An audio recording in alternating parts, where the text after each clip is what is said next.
Oh, um, don't hate me for today. Actually, I'm probably sure going to get lots of hate from what I'm going to say. Actually, but basically, just today, just going to just talk about the difference between shooting one of these and shooting one of these.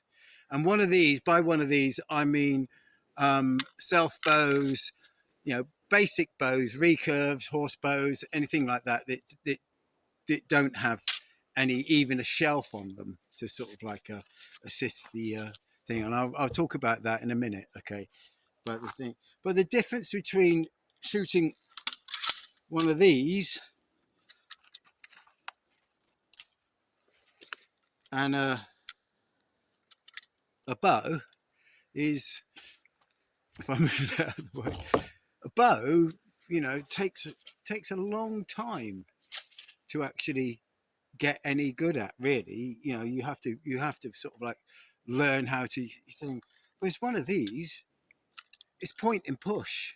You know, it's been their advantage, thing like that. But if I point and push, yeah, not a very good shot. That was me, but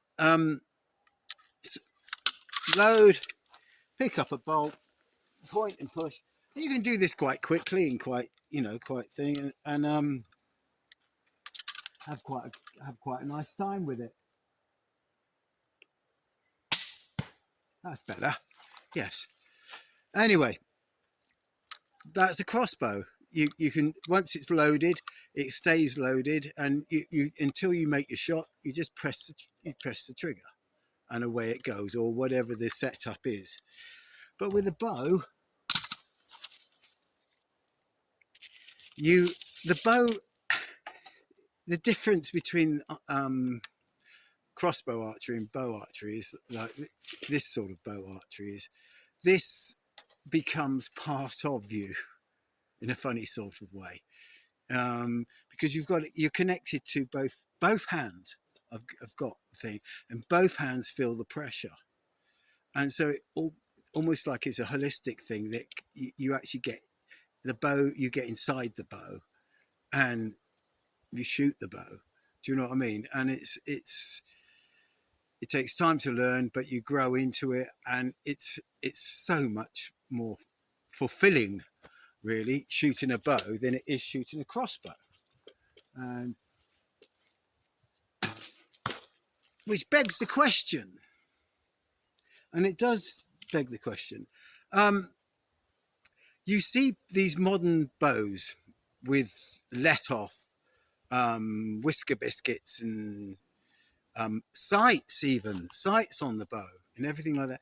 All these things that they're adding to the bows, the modern bows, are to sort of like counteract things that you have to, because with this is all sort of like almost like all instinct in a funny sort of way, or it's all within the one body movement. But so what you're trying to, so you can put, you've got let off so you can hold it at full draw, and you've got sight so you can aim it. You've got, you know, what you're trying to sort of like overcome with that was done hundreds and hundreds and years ago with one of these. So if you are sort of like buying these sort of like 800-900 quid or whatever expensive sort of modern contraptions that passes bows, excuse me, I'm sorry, it's just the way I feel. Why don't you just buy a bloody crossbow? Because that's what you're doing. There's not much difference between that.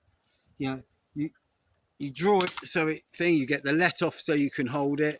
You've got the sight so you can look down the sights and aim, and you've even got the release, like you have the trigger on there. Dunk. You don't release it with your fingers, so you're actually not in contact. You're not actually inside it completely. You're outside it, because the let off takes you outside it, and the release takes you outside it.